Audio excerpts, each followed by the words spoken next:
Hello, everybody. It's Stefan from A Comedy Advice Podcast, here to give you a dash of entertainment while you're out there mowing that lawn in those hot summer days or those cold winter nights. I don't know when you mow the lawn, but I'm here for it, and I want to be able to help trim off some boredom while you're trimming off those blades of grass, making them hardy, healthy, and ready for a big, full lawn or football field, wherever you're mowing. But guys, I am thrilled to be able to present to you this episode with Brad Sherwood. He is an absolute treat, and we have a ball, maybe except for the first part where Steph makes a rookie mistake and pronounces his last name wrong. Oh my gosh, 250 episodes and still can't get, I got cocky. That's what happened. And I had the confidence. I was like, you know what? I don't even need to figure out how to pronounce Sherwood. It just popped in. And so I made a complete dork of myself. So, but besides that, it was an excellent time and we have a ball. I hope you guys enjoy. And if you do enjoy, please comment, like, subscribe, leave that tasty review. Finger licking good. Guys, I love you so much. Thank you for all the support. And I'm just going to let you get right to the entree. Enough with that app. Here we go. Woo. Hello, everybody, and welcome to A Comedy Advice Podcast. I'm your host, Stefan Satani, and joining me today, a very special guest. He's been appearing on Whose Line Is It Anyway for 18 seasons. He's hosted a number of game shows, including The Dating Game, guesting on The Price is Right, and more. He's got a Zoom show with Colin Mockery called Stream of Consciousness. He loves spicy food, and his last name encourages a fair division of lumber. Everybody, please welcome Brad Sherwood. Clap, clap, clap. Thank you so much. I changed the pronunciation of my name to Sherwood back in the day, but it still works for the pun. Oh, thank you. I did try and force it a little bit. I just didn't want you to lose a bunch of listeners when they're like, he doesn't even know how to say his last name. So, it's like mockery. People say mockery or macaquery, and it's mockery. So, he gets the same thing. That's right. I had him on and I called him Mackerel, actually, Colin Mackerel. Oh. I said he's not fishy, but no, I'm kidding. But Brad, it is an absolute pleasure to have you on the podcast. How are you doing, first off? I am doing great. Doing surprisingly well. I mean, my primary income is performing live on tour in theaters. So Sure. there could not be an occupation that has been more impacted by a complete shutdown. And it'll be sort of one of the last ones that fully rebounds, because it's the most dangerous setting is to put people shoulder to shoulder, laughing out loud and basically having spit fly all over each other.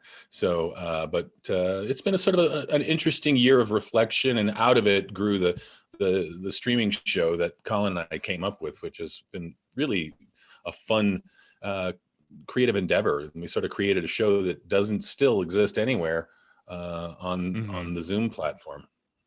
Oh, that's really cool. And I know you and I were talking a little bit about Stream of Consciousness that you and Colin are doing. And before I think the pandemic hit, you guys were doing the Scared Scriptless tour, where it looked like doing improv based off of a lot of interaction and suggestions from the audience.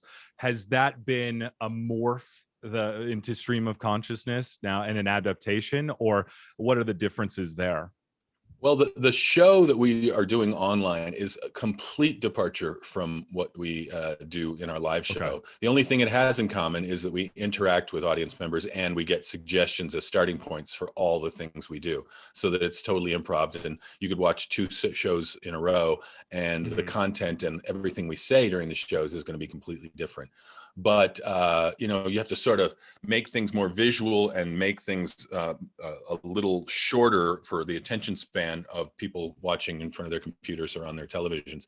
So it's just it's a totally different animal, in our live show, which is about we have an intermission, but it's about a 2-hour show. We have 2 halves, and we bring lots of people up on stage, and it's all audience interaction, but it's a lot more theatrical, and we're in sort of an empty theater space. So it's sort of this magic journey of going with us on a confusing roller coaster ride based on the suggestions that they give us and how we sort of dig our way out of all those troubles. It's kind of like they get to watch us comedically solve the New York Times Sunday crossword puzzle on stage while we tell stories. So that's kind of what's fun. But this is all about, it's so different. We can't hear each other. We can't hear them laugh. So it's a totally different environment to do comedy without being able to hear the laughter, as far as the energy and the timing and stuff.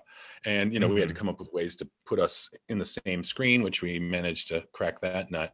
So that's been fun and creative, but you can't really compare them. I mean, anybody who's seen our live show that came to this is like, oh, well, this is completely different.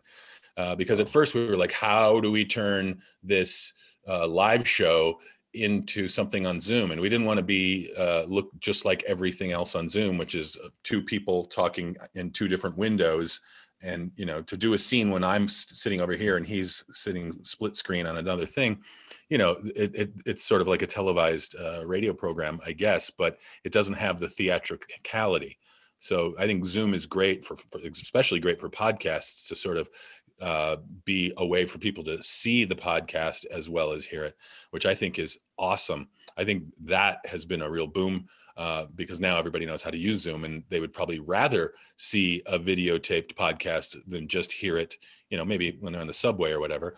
But for our show, this wasn't going to translate. So we really had to completely dissect what I call weatherman technology and turn it into something magical and compelling.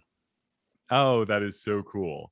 And yeah, I totally agree about that point too, where I was just doing audio before, I think, the pandemic. And then I thought, okay, well, I've got Zoom and we can just press the record button. And, people are actually interested in watching and viewing the different backgrounds that my guests have and see what they say about mine. Yeah. So, and the people that don't need to watch it can still listen to it, just the audio recording. So you've sort of, doubled the options for them, which is great, because I think before the pandemic, nobody would have, probably not very many people were going to record their podcast unless it was sort of like an in-studio radio thing where someone came into the studio and we're sitting with them. Then I think people might watch them, but they weren't going to get people that were calling in for a podcast to set up a camera. That would be just too labor intensive until now. Right. Absolutely. And I wanted to go back a little bit because I know that it's you and Colin in Stream of Consciousness, also Scared Scriptless. I also do have to comment how much I love the cover art or the artwork where it's you and Colin. Colin is looking at you, you're looking straight at the screen, and you've got your hand palming Colin's head like a basketball, which when we did that photo shoot, we got a lot of photos out of that. And that was Colin's manager, Jeff Andrews. That was his idea. He was like, put your hand on his head. And I was like, oh, no one's going to like this. Most of all, Colin, but I did it. And now it's like the one we use. So if Colin hates that, he can't blame me. He has to blame his own manager, which I think is hilarious. That's fantastic. So the look that Colin's giving you is fairly authentic. That's wonderful. Yeah. It's derision, if nothing else. And one of the things I wanted to ask was, it's you two throughout Scared Scriptless, Stream of Consciousness. I know that Whose Line Is It Anyway? 4 players, if you will, and then the host. And then I know for a brief moment I'd heard you on other interviews talking about how when Drew Carey would bring it live and there would be maybe 10 of you. Obviously different numbers, and I wanted to ask you, which numbers do you think, or do you have a favorite set of numbers for doing improv? Because I'm imagining 10 is a lot and you get a lot of bench time. 10 is a lot. And 4, I mean, if you look at most of the Whose Line, several games will kind of use 4 people in the scene, but it's kind of like starts with 2, then someone else comes in, does their bit, and then someone else comes in and does their bit. Or it's a group game where 2 people come to the center of the stage, do things, and then one leaves and one leaves. It's still really mostly a traffic pattern of 2 people interacting at any one time. So, Colin and I have been doing our live show, 2-man show, for 19 years. And we both love that it's just the 2 of us on stage, because really the fact that you can trim it down to that is kind of fun, and you don't have to sit on the bench, as it were, at all. In fact, you don't even have a time to have a moment to think. because the only time I don't have time to think, because Colin says something and I literally have to react. I can't sit there and come up with something, and I can't plan ahead because everything Colin says takes it off in an unknown direction from anything I might have had planned. So it's really, and then you get a laugh. And I always say, after you get a big laugh, you're literally back to the dry erase board. It's kind of like, that was great. Now what? It's not over. You got to keep going. You got to either set something up for another laugh or milk that and keep going. It's because you're not scripted. You're not like, oh, we're getting to the big funny part of the scene where all this happens. Right.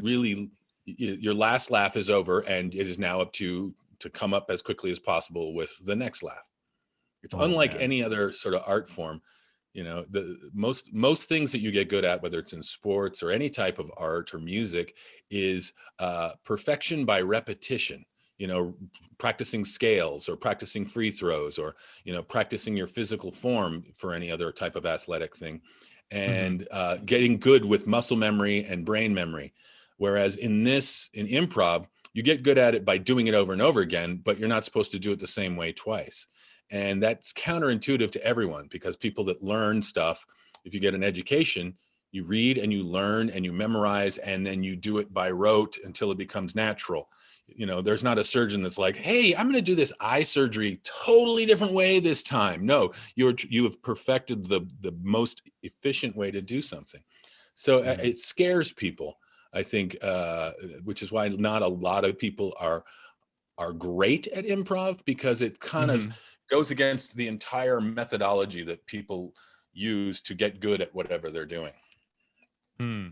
That, and I was thinking about that too, as you were talking about it. And I know that you have mentioned being, for improv, just being open and reactionary, so that instead of, and I fall guilty of this too sometimes, especially when I was listening back to some of my older episodes, I thought for a second as I was editing, I don't know if I'm really listening to the guest right here.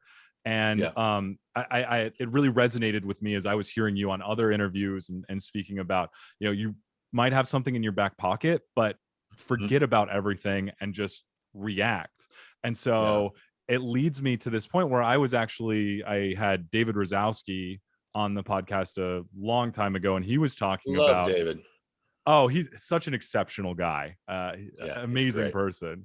And he was talking about some parallels with meditation and improv, where just being really mindful of what's going on and being able to concentrate on just what that person is saying and being able to react with the top of mind expressions or whatever. And I kind of wanted to ask, how are you able to practice, hone that skill, and become as in that moment as possible?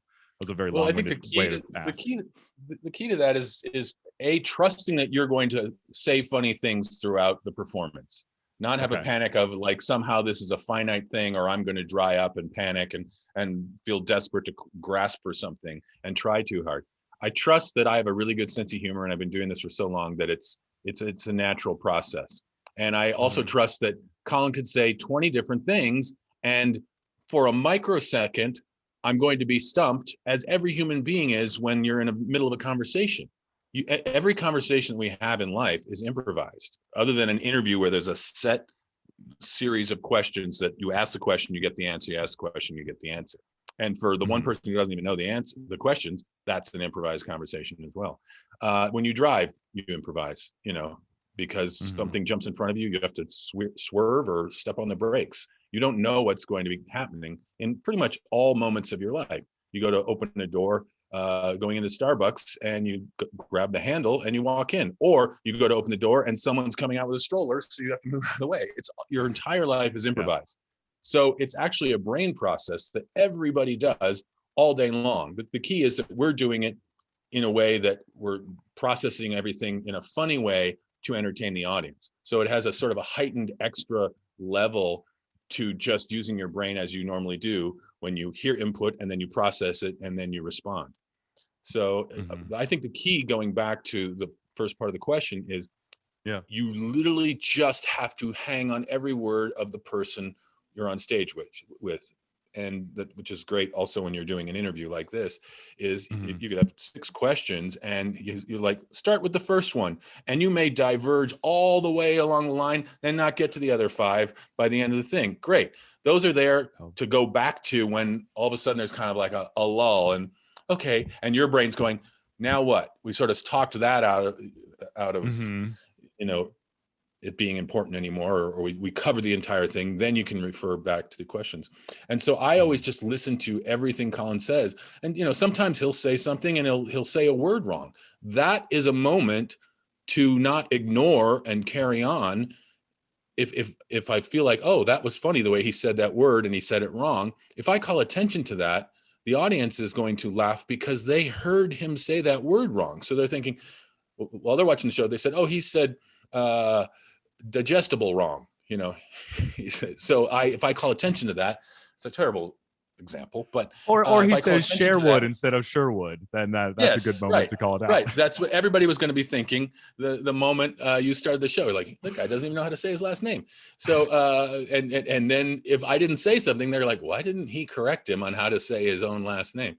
You know, Yeah. so, and the first thing I thought of is he said my name wrong. So it was like, well, I got to say that, you know. It's Yes. kind of taking the filter off. And I also like to make the comparison that grown people that improvise are kind of reopening the part of their brain that they used when they were a little kid, when they had a stick and they used it as a gun, or you know, a little girl was using a thimble and making it a princess and pretending and adding all of the reality to something that is very bleak and stark by its own natural properties. And so once you sort of free that part of your brain up to go, the world is an infinite number of possibilities. And I also, when someone says something to you on stage, you literally have an infinite number of possibilities as your response. And I think a lot of new improvisers are like, oh, I've got to say something funny here. What is the funny thing? And having those 2 sentences run through your brain is already way too much time to take before you have responded to it. And so there's sometimes an awkward pause that takes way too long between newbie improvisers, because they think, I've got to come up with the perfect, and then by then it's tick tock, tick tock, tick tock. And even if they did come up with something perfect, it's almost disappointing the audience because they're not keeping the pace of the game going. It's almost like you're playing ping pong and he hits it to you and you hold the ball for a sec instead of hitting it back, and then you go, let's start over, you know. And it's just like, no, it's about watching a professionals. It's like, how fast can they do it? Oh my God, how do they do that? And you know, it's not like we're doing a magic act. We're just using our sort of open childhood brain and our years of honed comedy together. And that's kind of what I always say. I say 2 things, that, you know, improvisers are grown people acting like kids, and I say it's really smart people acting stupidly. Because to be able to access everything that you've ever thought of in your brain and feel like it's really truly accessible, you have to be, like you were saying, almost in a meditative, instead of, I don't know what it is. Is it an alpha state or a beta? I don't know where you go down in meditation, which Greek letter it is. Is it a gamma state? I don't know what it is, but wherever that is kind of where you need to be. You know, I'm not comparing myself to Michael Jordan, but you know, when he's in a game and he's, you know, charging the basket, and then he has 3 options right there as he's going in. He's like, I see Pippen. I could get it to him. Oh, the lane is closed. Can I still go to the bucket myself, or do I just stop, freeze, back up, and shoot the 3? Like, he has all those options open to him, and he's micro processing it all based on all the information he's got. And, you know, that's kind of what you do as an improviser when someone says something to you on stage, you know, says, you know, what are you doing? Literally something that open-ended. You have an infinite number. You can say literally anything there, you know, and then based on that person has an infinite number of opinions or attitudes, or, you know, he can be angry at that. He can be amazed at that. He can want to help you. There's so many different things.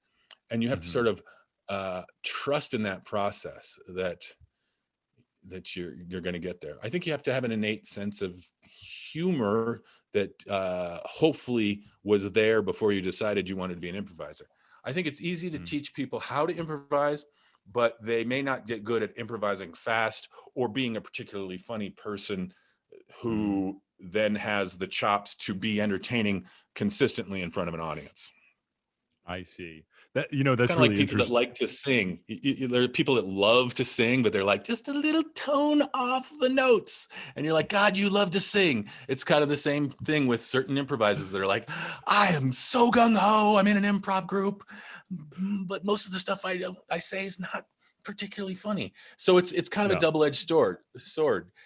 Don't Mhm. worry about being funny, but at some point along the lines, if you want to get to the NBA draft, you have to have made a lot of buckets for it to be Mhm. super audience worthy, other than your friends and people that come to see you in the college cafeteria, you know at lunchtime.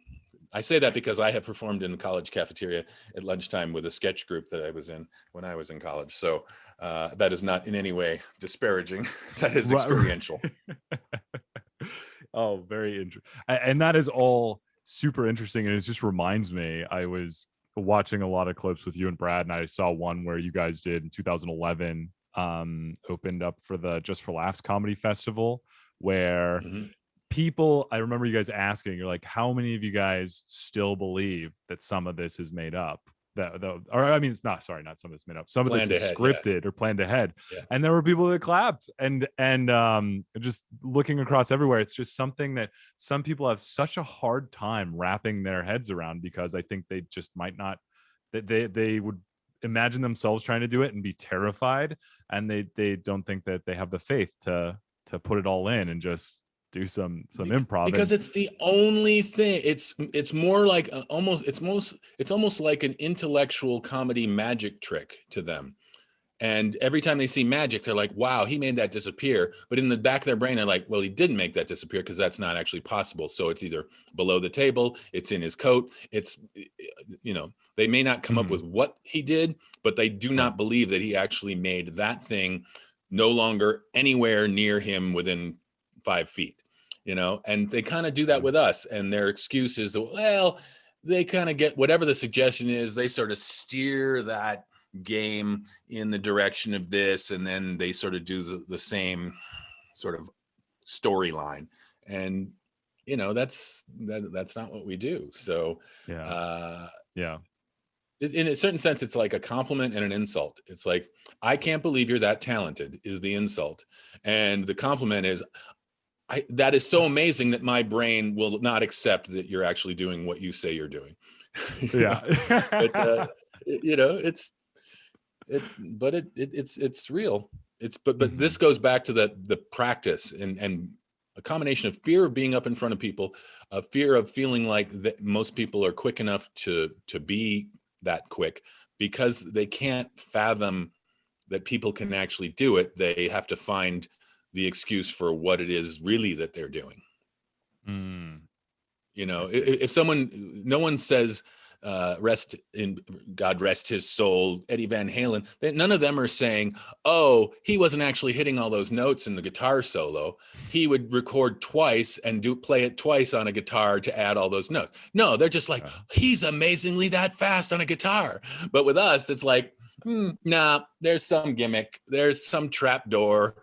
When he says mailbox, then Colin will do this and be an angry plumber. Like we have an infinite number of default scenes that get us back to the one thing that we're going to do that night. Oh man. Eh, One other thing I wanted to say too was because I had heard you talking about how you got invited to perform with a group here in Arizona at Jesters, and I'm sure that Yeah, may yeah. happen with you a lot. And I was thinking, how important is it to have that chemistry of people or even at the point where, I mean, obviously you are one of the most talented improvisers probably in the world, and working with folks that might not be at that level, folks that you may have mentioned, the maybe just one note off singers of improv might be in there. How are you able to still put on a good show, and how important is it that everyone's at the same level, or is it not? I don't know. Well, there's sort of several schools of thought to that. First of Yeah. all, I think a performing group that works together and performs on a regular basis and has like a good following and a nice crowd. I think the camaraderie and the chemistry that they have is so crucial. It's great. And they all sort of get to know like what some people's strengths and weaknesses are, or who are the ones that sort of have the weird obtuse brain that comes up with the crazy non sequiturs, and who are the ones with the big energy that can ramble on a hilarious monologue. It's great to have a group that coalesces like that and puts on great shows. And I, by the way, had a really great time with Gesture Z. It was such a fun thing. I'd love to go back. Great. Nice. And they were all fun, and they all were really good. Were they all at the exact same level as each other? No, but that doesn't matter. A group finds its own level, and some groups are like hardcore, and it's like a chorus line, and they only want the 5 funniest people in the group of 30 people they know, and that's it. And everybody else gets kicked to the curb. Other groups are like, we have people coming in and out. Some people play once a month. Others are pretty much there every time. And that also works. But I think as a purist of improv, which is why I never worry about going and jamming with a group, is if you're truly great at improv, you should be able to work with someone that doesn't even do improv. In fact, lots of times on stage in our live show, Colin and I bring audience members up, and then they're sort of finishing our sentences and or adding plot points and information that then we have to repeat as our dialogue. So you're literally improvising with someone that's not an improviser, and then you're turning what they say into the content of the show. So it's basically, if you look, they used to call me Mr. Analogy in college, but if you look almost at improv as like a martial art, it's like you get really good at, let's say, karate or judo, and you learn all the forms and everything you do, what to do when someone attacks you and how to throw their weight, and then go on the attack. But in real life, using your judo, you're not going to be across from your instructor who's just going to do the same things. That crazy person's got a pipe and they're coming at you and trying to kick you and do things that's not kosher in judo. So you have to be good at getting anything thrown at you. And as an improviser, there's technically no difference between what Colin would be throwing at me, because I haven't heard it, I don't know what it is, and a statement that we get from an audience member that's nervous and up on stage, which is going to be my next line of dialogue. It's still unknown to me, and however obtuse or boring or nervous that thing is that they said, I have to use it because it's just been heard by the audience, and I don't need to judge it. I instantly go, what's funny about this? Is it the way they said it? Is it, and this is happening in, microseconds. Is it the content of what they said, the way they said it, whatever? And then I repeat it, and then I now have to create the reality and the history of why my character says that and believes it, and just start making stuff up, which is really all improv is committing to making things up. Yeah, and you had mentioned doing improv in college, in cafeterias at lunchtime, which obviously led to further and greater things. In college, you had gotten an acting degree and actually got hired to be part of a Shakespearean play. Is that correct? Yeah, I went to a Shakespearean repertory company. My college was in Ohio, and I got hired for the next season by a Shakespearean rep company up in Wisconsin. So I didn't even get to stay for my college graduation because their season started. So I had to leave when I was done with school, drove up there in my little Carmen Ghia with all of my belongings, and lived there from whatever, beginning of summer all the way through November of that year, doing outdoor seasonal Shakespeare not quite in the round, but it was a outdoor thrust stage. So in the summer we were, swatting mosquitoes off of us in the middle of a monologue, and in the winter we were wearing long underwear under our clothes. I had a very small parts in everything, so I did a lot of spear carrying in the background, freezing in the early days of November. So out in the wilderness of Wisconsin. Oh my gosh. Is that what you had wanted to do with your degree? Or did when you started seeing improv and started to do that, did you want to go in the comedy or improv direction? And kind of how did Well, I you first go Yeah, ahead? yeah. I first saw improv. I saw a three-man group perform at some weird place. It was like a restaurant or a coffee house while I was in college with a bunch of friends of mine, and we were doing sketch comedy at the time. So we did a little improv ourselves to like write the sketches, but Hmm. I had never seen improv performed uh, as an actual standalone art form. And I saw Hmm. them and I was amazed. I thought, this is amazing. Wow. I love this. I want to do this someday. But I didn't really give it much more thought because I was in college and had to Hmm. graduate. And I thought, well, I'm going to be an actor. And then when I graduate, my direction will be, do I want to go into theater and work my way to New York to do Broadway? Or do I want to go into TV and movies and work my way west and go to Los Angeles? uh, so the improv part kind of didn't come along till a couple years. I was working in TV production behind the scenes while I went on auditions, and a guy I was working with who just thought I was funny and clever said, "I'm Hmm. taking this improv workshop. It's an improv class. We meet once a week. Would you like to go check it out?" And so I went and checked it out, and it was like the clouds parted and the golden sun rays came down and was like, this was what you were meant to. It was like in The Lion King, I was the little cub that was held up to the sun. I finally found my calling. Like, this is what I want to do. I don't know how I'm going to do it. I want to do it. And then just Uh-huh. was performing 5 nights a week in like 3 different groups. I was in Second City. I was in theater sports in Los Angeles, and just kept going and going and going. And then luckily, Whose Line came along, which was the only location for someone to actually make money on television doing improv, came along right at the right time uh, in my Yeah. career. And then that just sort of paved the way for everything else. That's really cool. I saw a couple videos of I think it was your time in Second City. I saw the ad guys with you and Steve Carell, which Yeah. was pretty awesome to see. You don't look like you've aged that much either. So I think it was from Oh, you're very 1990. kind. You're very kind. Yes. No, I looked very, very young, as did Steve. Yeah. That we only shot the pilot. Sadly, we got one pilot, Ah, and then I think it was for Ha Television, and then that disbanded, and the shrapnel of those two things became Comedy Central. But no one wants to mm, take an old pilot from a non-existent network and ah, repackage it. So it was just one of those horrible timing moments where something that could have been great, because Steve was in mhm, it, Ryan was in it. Actually, yeah. Colin told me not long ago that he was supposed to be Steve's uh, part, but for some reason he couldn't do it. It was a Canada thing, getting in time and whatever. So they brought Steve Carell in for his part in that show. Ah. But I mean, luckily for Colin, it didn't do anything but one Right. pilot episode. But still, it was kind of surreal. And this was before I knew Colin. I knew Ryan because I was in the touring company at Second City out in Los Angeles at the time, and he was in the main company, and Mhm. I was his understudy. So I've I've known Ryan a long time.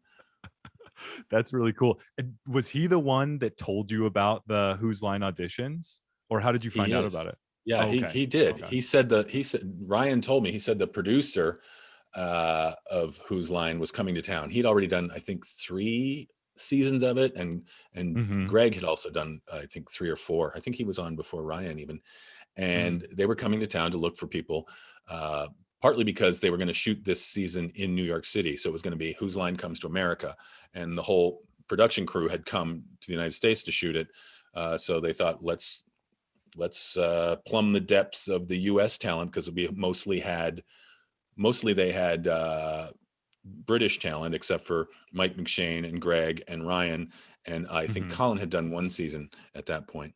And I Mm. auditioned and got on, and then kind of kept going.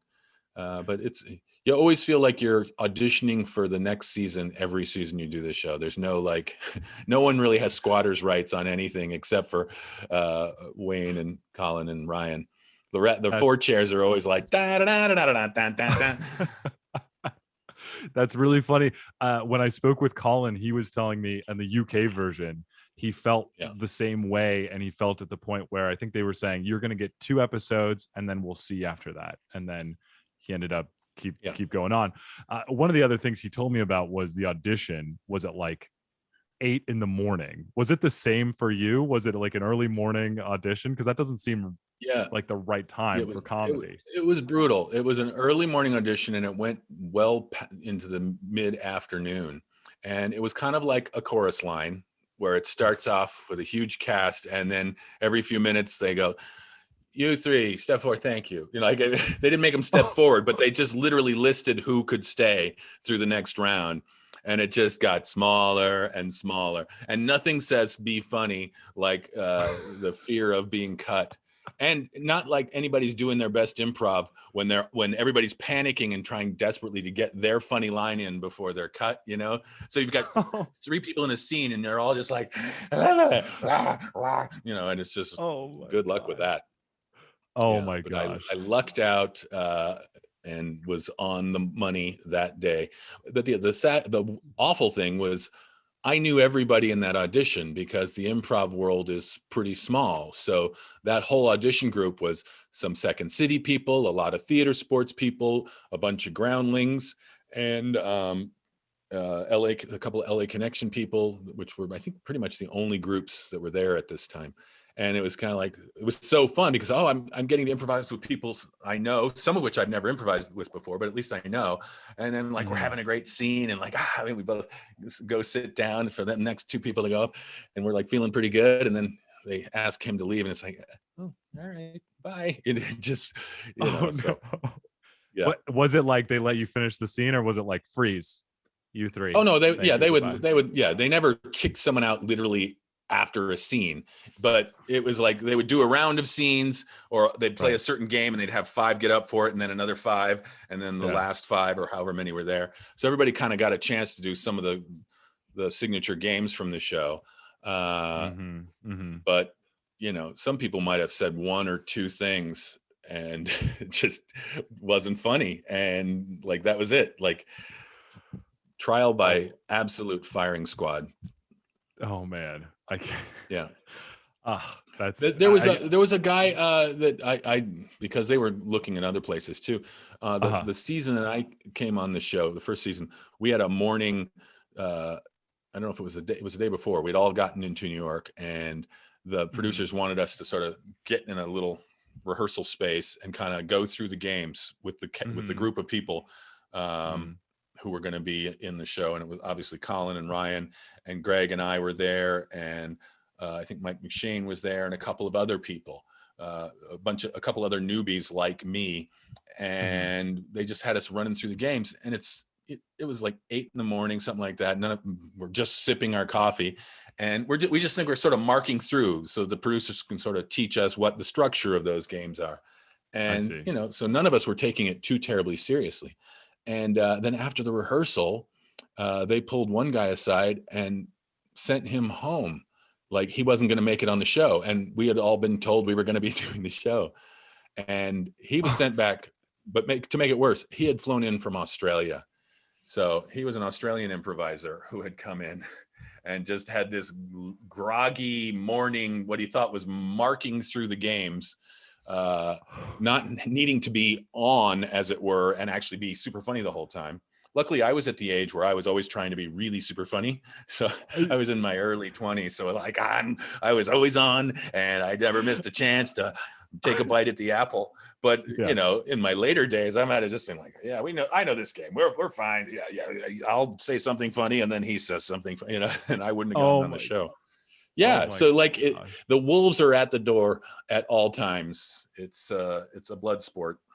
Oh man, I would have been devastated. I would have already had my Christmas cards out with like, hey, just got the job. Yeah, with the logo, season. Like, see me soon on season 8 of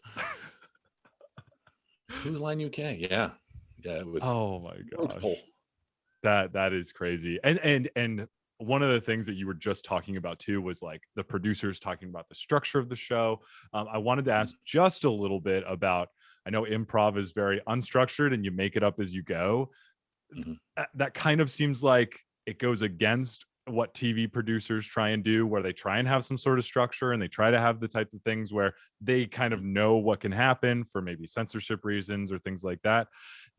Were there ever any, I'm sure maybe less on the UK side, but like, were there ever any struggles with producers or with just like creativity of, oh, we're just improvising here, and they say, oh no, you can't do that, or you have to do it this way? I Or tended not to do that because I knew I was a fourth chair always. So like I just showed up and delivered hors d'oeuvres wherever I needed to go at any time. My job was certainly temporary at any given moment. So yes, I was never going to be like, this structure sucks. I could leave that to the regular guys. But yes, it was hard for them to sell the show because the producers don't have sort of as much control of this as they do in every other form of television production. You know, everything is scripted. It's been written by committee. It's been approved by the censors. It's been approved by the executive producers and the network. Everything that's going to happen has been seen in advance by all those people, at least on hard paper. And this is just like, well, four guys are going to get up there. They're going to play a game called this, and we'll see what happens. So they lose all control, and they're just sort of, the producer's pitch is kind of like, trust us, they're funny. And then nobody wants to do that. So it took a long time. I mean, it was on in England, I think, for maybe 9 or 10 years before it transferred over to ABC, and it really only got on because of Ryan's relationship with Drew, you know, because they were working together on the Drew Carey show, and he's like, I wish we could get the show on a network here. And so Drew used his clout, I think, to walk into ABC and say, guys, you got to give this a chance. And they were like, all right, we'll give you 6 episodes in the summer. That's it. And if people like it, we'll think about it. Like, that was it. And, you know, it got amazing ratings in the summer, and then it danced around the time slots, and it did great whenever it was like on a Monday or a Wednesday night. And then they finally, because it was such an affordable show, the production costs, 1 set, 4 people, and a camera crew were so low compared to all their scripted stuff, you know, that we eventually settled at 8 p.m. I think it was 8 p.m. or 9 p.m. on a Thursday night, but we were opposite of Friends and Seinfeld and Survivor. Man. You know, it was like the death of us to go up against the juggernauts of shows. So then they look at the ratings and be like, oh, the ratings aren't so good. And I just wanted to scream, yeah, the ratings aren't good because you thought our show is super cheap, so you could put us in a dangerous spot where you wouldn't be losing any money. But if you put us in a good spot where we could actually be competitive in the ratings, not up against the 3 shows that are going into the TV Hall of Fame, then, you know, we might have a chance. So that's always the nature. There's so many reasons that good shows either struggle or go through the ups and downs, and you know. But doing the show has allowed me and Colin to go for almost 19 years touring live, which has been so fun. Like, it's so fun. It never gets boring. The travel gets boring. The hotels get boring. But being on stage and doing the show year after year is a blast, because every night when we walk, we sort of look at each other right before we go on stage. We go, I can't believe we get to do this, you know. And we don't have any idea what we're going to do. We have a little menu of, this is our game set for the night, right? So we know, it's our running order, so we know to set up that game and this and that. But the content of the game is going to be completely different.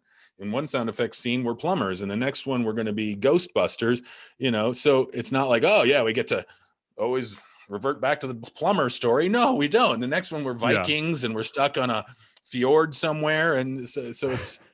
That's what makes it fun, is that, you know, there's no second night blues like there is in a Broadway show. And then those people start to have to force themselves to stay alert because they've done this song a million times, and they might start thinking about their groceries or the fact that their dog is sick while they're in the middle of a song that they've done, you know, 8 times a week for 6 years. And it's always different with us. So we can't tune out because I have to hang on every word that Colin says at all times. Like that, like you have to be so connected, which is why it's still so exciting for us. You think, well, how can they still like doing this show? Well, because we have no choice but to be so excited like it's the first time we've done it, because every night really is the first time we're going to say all these sentences that are coming out of our mouth. And they have to be inspired and they have to make sense based on what is going on in the show, and they have to be funny. Amazing. That is so cool. Do you have any favorite games that you guys play, or do you just like it all? Yeah, I like. There's a game we added not about 5 years ago called Song Cue, which I love, and we've got a bunch of different instrumental songs, like songs that people know, like Crocodile Rock from Elton John, or Dancing Queen from ABBA, like just a bunch of songs from all over the board, from like the 60s on up to present day. And our tour manager has them on an iPad, and she has a list. We may do like 8 songs in any one performance, but she has a list of like 40. So we never know what song's going to come out. So it's kind of like Russian roulette blind. What song is going to be foisted upon me?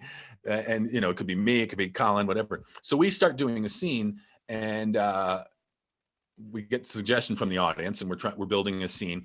And then at any time after Colin says anything, I can say, "What do you mean?"